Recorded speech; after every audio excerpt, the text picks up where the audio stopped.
आप सुन रहे हैं बायोकेमिस्ट्री चैनल में आसिम अंसारी को। अगर आपको हमारी वीडियो पसंद आए तो प्लीज़ इस चैनल को सब्सक्राइब करें और साथ हर नई वीडियो के नोटिफिकेशन के लिए बेल के निशान को क्लिक करें। आज का हमारा सवाल है मॉलिक्यूलर आयन क्या है। तो लास्ट टाइम हमने पढ़ा कि जब कोई एटम इलेक्ट्रॉन खारिज करता है या इलेक्ट्रॉन जज़ब करता है तो वो आयन में तब्दील हो जाता है। सेम इसी तरह जब कोई मॉलिक्यूल इलेक्ट्रॉन खारिज या इलेक्ट्रॉन जज़ब करे तो ये मॉलिक्यूलर आयन में तब्दील हो जाता है। जिस तरह एटम जो है आयन बनाते हैं, इसी तरह मॉलिक्यूल भी आयन बनाते हैं। तो हम कह सकते हैं जब किसी मॉलिक्यूल में से एक या ज्यादा इलेक्ट्रॉन्स निकल जाएं या उसमें दाखिल हो जाएं तो ये मॉलिक्यूलर आयन बन जाते हैं। मॉलिक्यूलर आयन को हम रेडिकल भी कहते हैं। मॉलिक्यूलर आयन को हम रेडिकल भी कह सकते हैं।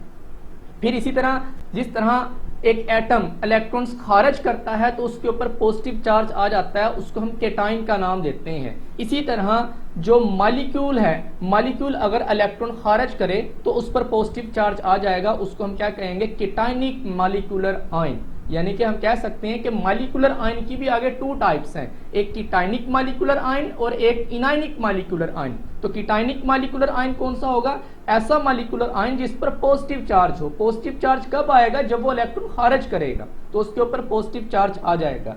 इसी तरह अगर कोई मॉलिक्यूल जो है वो इलेक्ट्रॉन जज़ब करेगा तो उसके ऊपर कौन सा चार्ज आ जाएगा? Negative charge. तो हम कह सकते हैं कि ऐसा मॉलिक्यूल जिस पर नेगेटिव चार्ज हो तो ये एनायनिक मॉलिक्यूलर आयन कहलाता है। जिस तरह आपने लास्ट टाइम आयन वाले टॉपिक में आपने पढ़ा था कि अगर कोई एटम जो है इलेक्ट्रॉन जज़ब करता है तो उसके ऊपर जो है नेगेटिव चार्ज आता है। तो इसी तरह अगर कोई मॉलिक्यूल इलेक्ट्रॉन जज़ब करे तो मॉलिक्यूल के ऊपर नेगेटिव चार्ज आएगा तो उसको हम नाम देंगे इनायनिक मॉलिक्यूलर आयन।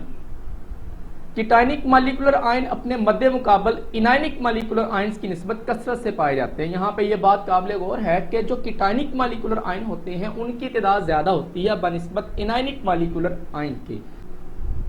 मिसाल के तौर पे N2+, इसको हम पढ़ेंगे कैसे? Nitrogen molecule cation, He+, helium molecule cation, इसी तरह CH4+, मीथेन मॉलिक्यूल केटाइन। ये कीटाइनिक मॉलिक्यूलर आयन्स की मिसालें हैं।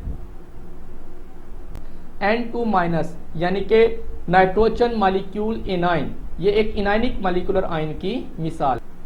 जब डिस्चार्ज ट्यूब में मौजूद गैसों पर हाई एनर्जी इलेक्ट्रॉन्स की बमबारी की जाए तो ये मॉलिक्यूलर आयन्स की शक्ल अख्तियार कर लेते हैं। मिसाल के तौर पे हम फर्ज कर लेते हैं M एक मॉलिक्यूल है, इसके ऊपर आपने हाई एनर्जी इलेक्ट्रॉन्स की बमबारी करनी है डिस्चार्ज ट्यूब में तो ये मॉलिक्यूलर आयन की शक्ल में ये तब्दील हो जाएगा, ये मॉलिक्यूलर आयन में तब्दील हो जाएगा ये। तो ये आज का हमारा टॉपिक था।